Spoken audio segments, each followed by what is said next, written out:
Halo pemirsa Sinpo TV dimanapun Anda berada. Jumpa lagi dengan saya Patricia Andreas dalam program yang akan membahas beragam inspirasi dan juga motivasi bersama para narasumber yang pastinya hebat dan kompeten.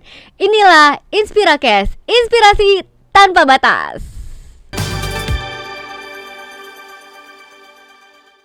30 menit ke depan kita akan membahas banyak sekali inspirasi dan juga motivasi yang pastinya bermanfaat untuk kita semuanya. Di episode kali ini pemirsa, kita akan membahas tentang pengambilan keputusan dengan AI. Di studio Sinpo TV sudah hadir nih pembicara yang luar biasa hebat. Beliau merupakan AI Digital Strategy Consultant.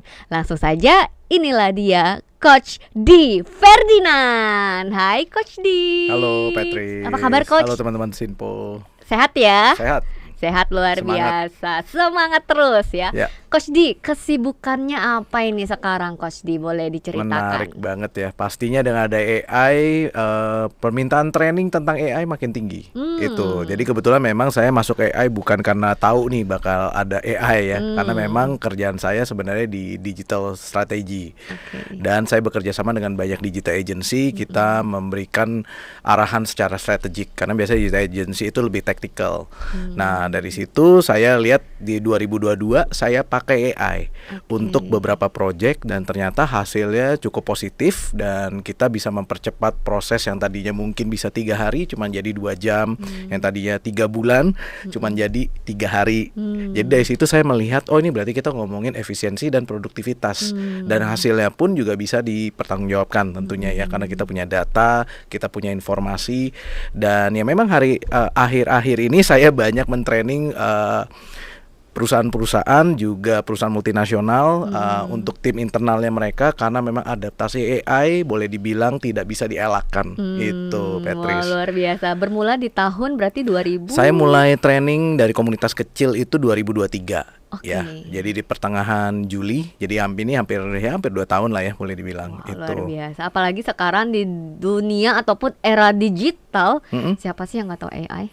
Betul, AI ya. Iya, sebelum kita melaju ke depan pembahasan kita bagaimana dengan prinsip-prinsip apapun ataupun kita pembahasan dengan AI, saya mau tahu dulu nih, pemirsa di rumah juga harus tahu dulu pondasinya. Betul. Sebenarnya AI itu apa sih Coach? Nah, ini menarik ya. Patrice sudah pasti pernah pakai AI. Orang tua Patrice juga pernah pakai AI. Teman-teman juga pasti pernah pakai AI. Bahkan sampai sekarang pun masih dipakai. Bahkan dipakai di pasar. Kira-kira bisa tebak nggak apa? Apa ya? Nah, nggak kedebak nih. Biasanya AI itu kan kita sebut kecerdasan buatan. Jadi AI yang teman-teman sering pakai sebutannya kalkulator. Ya, kenapa disebut kalkulator? Karena dia membantu kita untuk menghitung hal-hal yang lebih kompleks. Ya, jadi contohnya kalau kita suruh ngitung 2 digit kali 2 digit mudah sekali ya. Tapi ketika kita menghitung jumlahnya panjang atau lebih kompleks, kita butuh bantuan buatan. Ya waktu itu kalkulator yang masih eksis. Nah itu sebenarnya AI, tapi bentuknya kita sebutan kategori itu narrow AI atau AI yang sempit. Tujuannya satu. Sama seperti kita juga ketika kita belanja di toko online ya, mau di label orange ataupun hijau, itu biasanya mereka sudah ada AI mengetahui apa yang kita suka. Termasuk kita nonton layanan OTT atau streaming, itu sudah ada AI. Dia tahu nih kira-kira nih apa yang cocok, show-nya atau TV-TV dan itu sudah acara yang terkonsep cocok. ya Coach ya? Terkonsep, kalau itu narrow AI ya. Yang hari ini kita hadapi, kita masuk ke namanya generative AI. Yang nanti ke depannya boleh dibilang 1-2 tahun lagi dan sudah menuju ke sana sebutannya general AI. General AI. Jadi yang sehari ini kita masuk generative AI. Generative AI itu apa? Artinya AI bisa menciptakan hal-hal baru. Bisa bikin teks. Kemarin kita tahu ya ada gambar-gambar yang menarik pakai gaya-gaya anime. Nah, itu semuanya diciptakan hal-hal baru. Jadi bayangin kita semua punya demokratisasi yang tadinya nggak bisa gambar bisa menggambar sekarang ya, tadinya nggak bisa bikin musik ya. Di satu pihak ini menjadikan persaingan lebih kompetitif, tapi tentunya untuk teman-teman yang ada di industri nggak usah takut, karena saya telah melihat teman-teman yang punya di industri punya kelebihan yaitu jam terbang itu. Jadi kalau saya bertanya kepada Coach D, seberapa pentingkah AI di kehidupan kita di era digital yang sekarang? Seberapa penting kalau dikatakan dengan indikator, seberapa penting sih Coach? Kalau menurut saya dengan kita tahu ya masalah mental health hari-hari ini kan bicara soal load kerja dan lain-lain. Yes. AI harusnya bisa ngebantu teman-teman. Jadi teman-teman bisa punya waktu untuk ngelakuin hobinya, mungkin melakukan kegiatan agama, atau mungkin juga menuliskan karya-karya baru. Jadi menurut saya sangat penting karena seringkali orang menganggap AI ini ancaman. Betul. Iya, kalau kita nggak mengerti menggunakan, ya itu. Oh gitu, luar biasa sekali Coach Diel.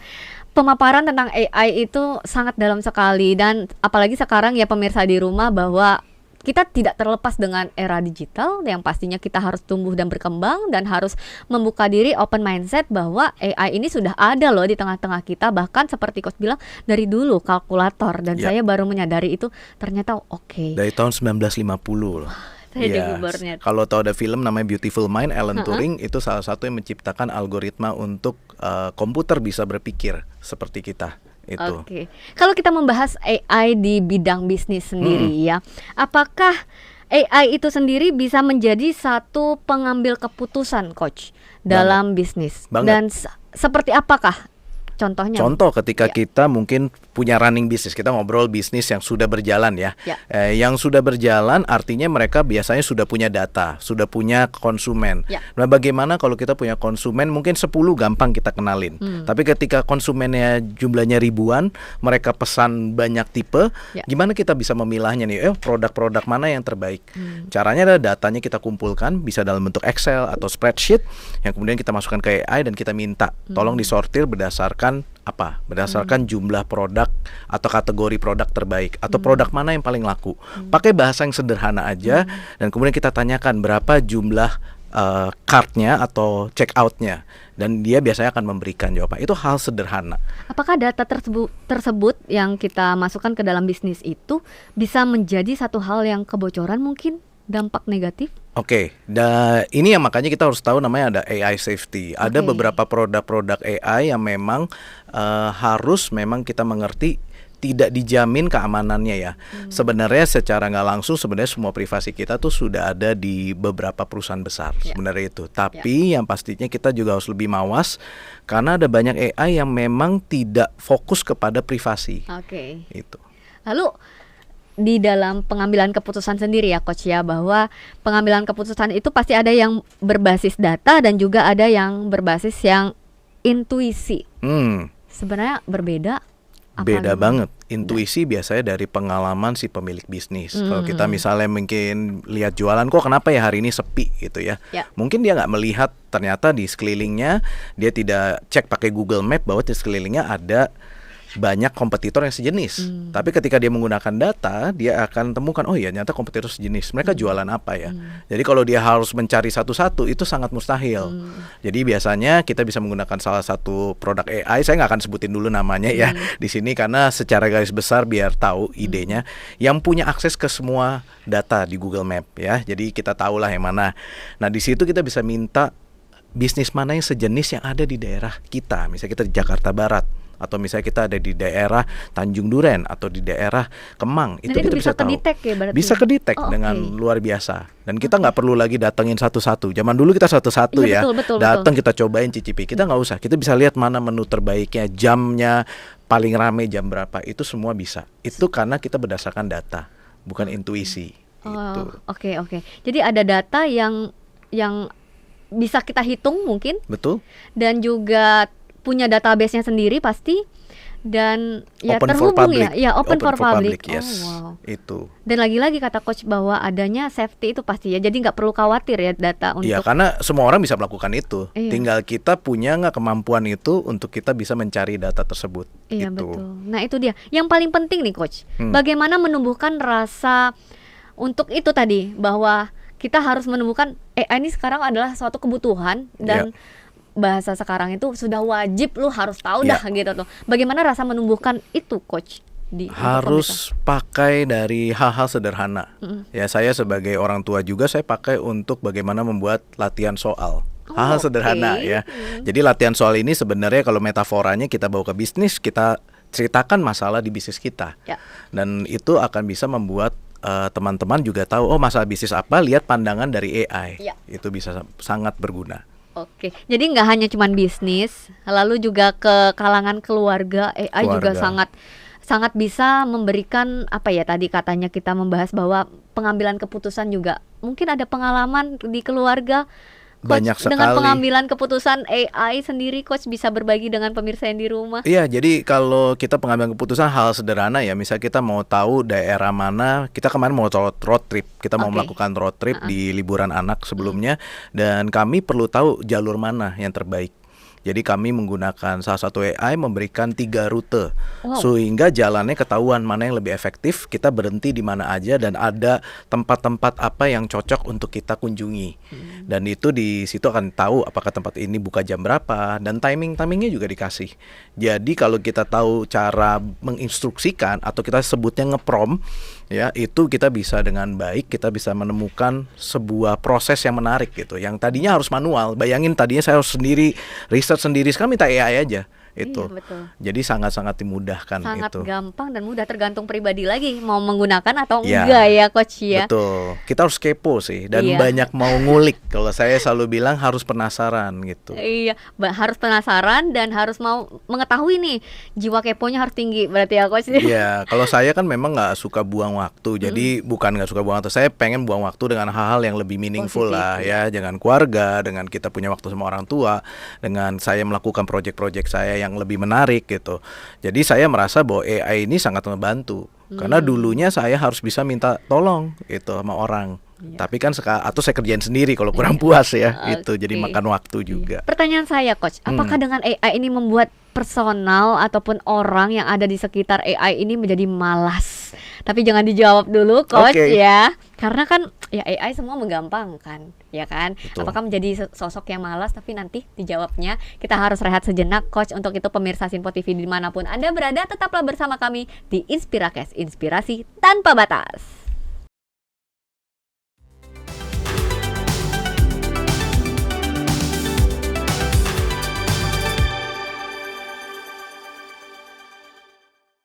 Kembali lagi di Inspirakes, inspirasi tanpa batas. Masih membahas dan mengulik tentang AI. Masih ada nih pakarnya langsung ya AI, ada Coach D. Coach, sebelumnya di segmen sebelumnya kita membahas bahwa dengan hadirnya AI sekarang, trennya AI sekarang, bahwa semua orang generasi dari dulu hingga sekarang pasti tahu AI dan penggunaannya pastinya. Apakah bisa membuat dengan tren seperti itu menjadi personal yang malas, tanda kutip? Gimana pendapat Menurut saya Coach D? males itu nggak ada obatnya. Mau ada AI pun juga akan tetap males gitu ya. Tapi kalau akan lebih males, menurut saya tergantung dari cara menggunakannya.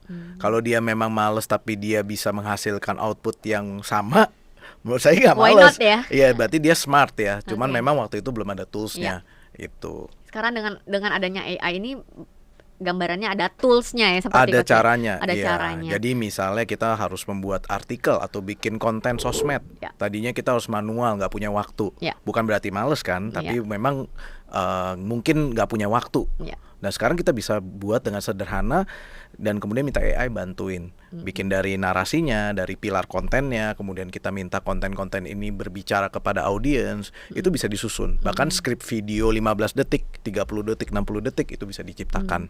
Jadi sebenarnya saya rasa kalau orang dibilang jadi males, enggak. Jadi harusnya dia lebih berkreasi ya, kreativitas. Karena dia mau Berinovasi ya. cari bagaimana mendapatkan hasil terbaik sehingga dia bisa memotong waktu proses kerjanya. Itu penting. Penting banget ya.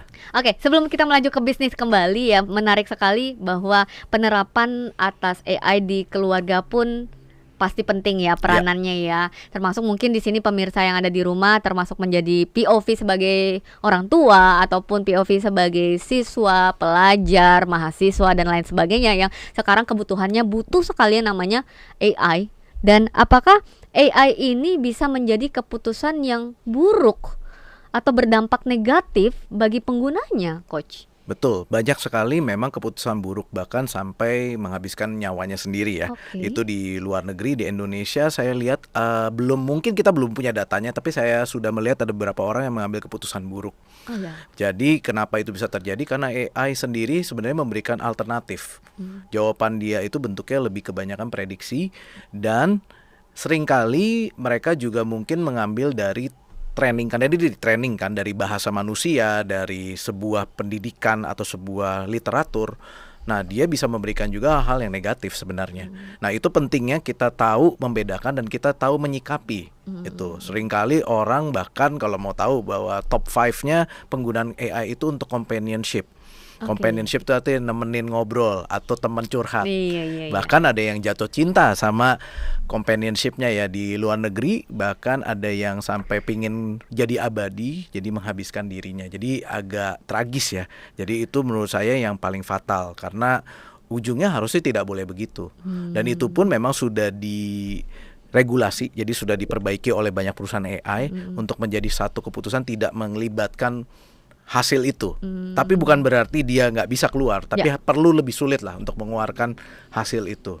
Itu hasil-hasil yang jawabannya lebih ekstrim, menghabisi nyawa kita misalnya seperti itu. Tapi apa ada survei terkininya Coach tentang adanya perubahan dan dampak itu sendiri Coach? Ada namanya AI Incident Database yang sebenarnya sudah lama tidak hanya bicara soal generatif AI. Jadi AI Incident Database ini milik dunia, termasuk juga beberapa maskapai yang terjadi error yang tadinya menggunakan AI, dan itu pun juga ada di situ. Jadi itu bisa diakses, tinggal gampang sekali, tinggal cari AI Incident Database yang dimana juga mereka salah melakukan perhitungan, mereka juga melakukan diagnosa yang salah. Itu ada banyak sektor yang memang dibahas. Jadi masih ada bahasanya itu kayak ada trial errornya lah begitu. Selalu, ya. karena memang di AI tidak ada salah benar. Beda dengan sistem pendidikan yang biasanya kan kita selalu bicara, oh kamu salah, kamu benar gitu ya. Di sini kita tinggal memilah. Dulu kita di Google kita memilih, ya kita di mesin pencari kita memilih. Sekarang kita memilah, bener nggak nih pilihannya kita, cocok nggak untuk kita. Sama seperti teman-teman mungkin kalau pakai AC ada yang rasanya kedinginan di studio gitu ya, tapi ada yang juga rasa oh ini oke aja. Jadi ada yang cocok, ada yang enggak, seperti itu bentuknya. Jadi tergantung lagi ya, kembali lagi ke personalinya lagi ya. Pertanyaan berikutnya Coach, luar biasa nih ya, sangat mendalam sekali. Kalau tadi kita sudah bahas tentang keluarga, lalu kita bahas tentang bisnis. Pertanyaan saya, bagaimana cara bisnis memastikan bahwa keputusan berbasis AI itu tetap sesuai dengan konteks pasar lokal yang ada di Indonesia termasuk UMKM? Nah, itu menarik banget ya. Jadi balik lagi, setiap industri harus tahu tidak semuanya di AI kan. Kedua adalah fase mana? Paling gampang fase marketing dulu. Fase marketing, jangan finance. Orang bilang apakah finance bisa bantu? Bisa, tapi pelajari dulu marketing. Karena marketing boleh dibilang kita berkreasi dengan hal baru. Kalau kita main finance kan ya biasanya kalau salah hitung nanti malah jadi minus kan, bahaya ya. Jadi itu yang harus disiapkan. Jadi sangat-sangat mungkin. Jadi dimulai dari hal-hal sederhana. Contoh customer service itu bisa dilakukan dengan AI. Cara menjawab yang baik ketika di review di Google Map, apakah hasil ada orang yang komplain, cara jawabnya mungkin kita nggak punya waktu atau kita udah capek ngejawabin ya. Kan sering banget tuh jadi jawaban, aduh aku capek nih. Ya dengan AI kita minta tolong bantu jawab supaya hasilnya apa. Jadi kita tentukan hasilnya mau apa. Mau sentimennya positif, negatif, atau kita bilang mau netral, atau hubungi kita kembali. Jadi kita juga harus menginstruksikan. Jadi buat UMKM saya rasa ini sangat kepake. Kedua, untuk promosi marketing kan sekarang bisa bikin gambar buat atau bahkan bikin foto tanpa harus punya fotografer. Itu bisa dilakukan dengan sangat mudah. Asal kita tahu apa yang kita mau. Kesulitan di UMKM yang saya temukan semuanya mau. Itu. Jadi saya ngobrol atau saya meng-coach banyak atau consulting ya saya lakukan, itu biasanya selalu nemu satu, tidak jelas apa yang mereka mau. Baik itu di bidang finance, marketing, ataupun si pembuat keputusan sendiri. Oh saya belum tahu nih kira-kira gimana ya. Nah harus tahu dong Pak, kalau enggak kita nggak tahu. Harus detail ya berarti. Harus detail, iya. Karena gitu. Dengan semakin detail semakin terarah dan kita tahu apa kebutuhan dari para UMKM ini. Setuju. Ya. Apalagi dengan tadi Coach dikatakan bahwa kita seperti mendesain, berarti kan secara tidak langsung kita sudah mempromosikan UMKM tersebut, betul ya Coach? Betul. Itu. Jadi sangat penting sekali. Jadi mungkin pemirsa di rumah yang ya nih masih kesulitan nih, boleh belajar sama Coach dia. Nah, AI ini sendiri Coach, apakah ada training khusus Coach? Ya, saya regularly sering dipanggil untuk training private company, tapi saya juga bikin public class ya. Jadi public class suka ada, tapi 3 bulan, boleh bilang 6 bulan terakhir ini karena sibuk di corporate, jadi lebih ke corporate. Tapi saya rencananya setelah Juli ini kita akan ada program-program training public yang jadi online semua. Tadinya saya bikin offline karena saya lihat banyak yang minta tolong dong bikin online, saya dari luar kota.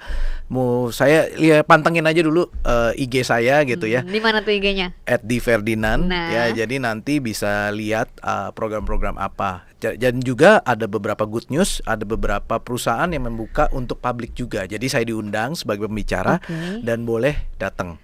Ya, jadi komunitas juga ada. Jadi saya tidak pernah membatasi, asal terbuka dan mau belajar bersama. Berarti tidak ada batasan umur. Tidak ada batas umur. Dari SD sampai dewasa sekalipun, sudah pensiunan pun mau belajar. Paling tua yang pernah belajar 78 tahun. Wow. Ya. Dan beliau adalah guru. Tadinya udah takut bawa anaknya, tapi ternyata ikutan kelas kedua, saya sendiri aja coach gitu. Oke. Saya bilang, seru, ibu udah nggak takut ya? Enggak. Jadi saya selalu bilang, jangan bilang gaptek. Kenapa? Karena kita semua bisa pakai WA ya. Dan kita tahu WA tuh nomor satu lah di Indonesia ya.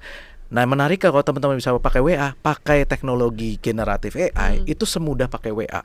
Itu. Jadi kalau kita bisa ngobrol sama orang, tentunya tinggal ngobrol sama namanya teman baru kita, namanya AI. Gitu. AI. Iya. Nanti kayaknya banyak nama anak deh pakai Irene, banyak Aiman, AI. ya.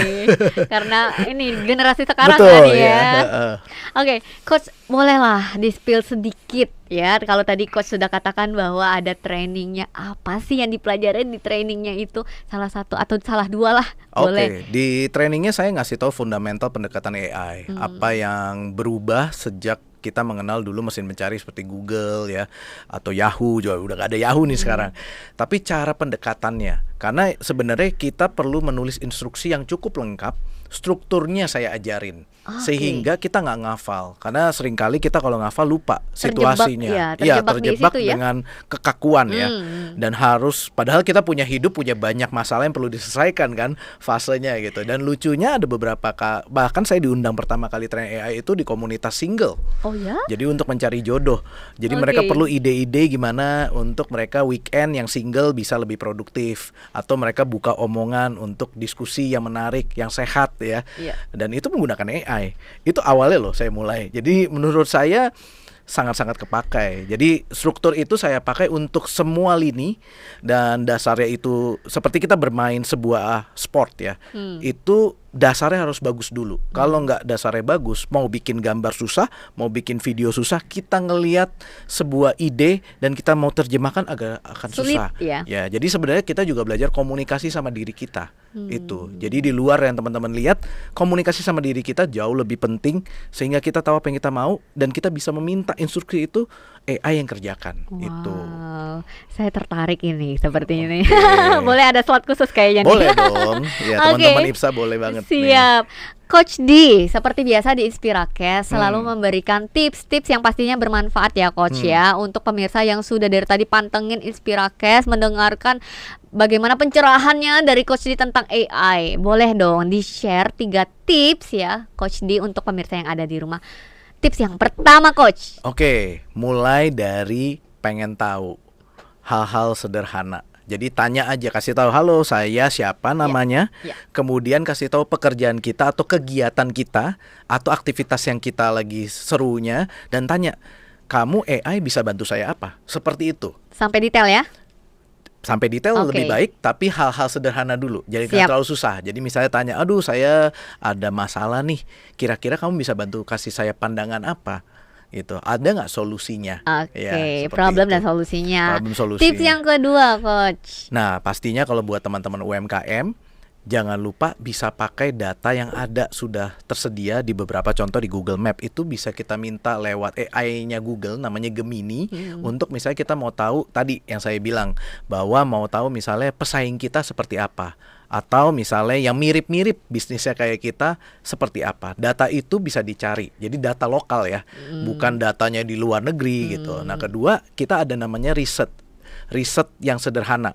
Jadi riset itu sekarang ada fitur namanya deep research, di mana teman-teman itu bisa melihat bagaimana AI menyaring 100 lebih, biasanya 30 sampai 100 lebih website atau tautan, bahkan YouTube pun, dan kemudian diambil intisarinya, diberikan informasi ke kita. Jadi gunakan ini karena free biasanya. Gitu. Tips yang ketiga secara singkat, Coach. Ya, Dan jangan anggap AI adalah ancaman. Oke, Ya, wah tapi luar anggap biasa aja ya. AI adalah partner.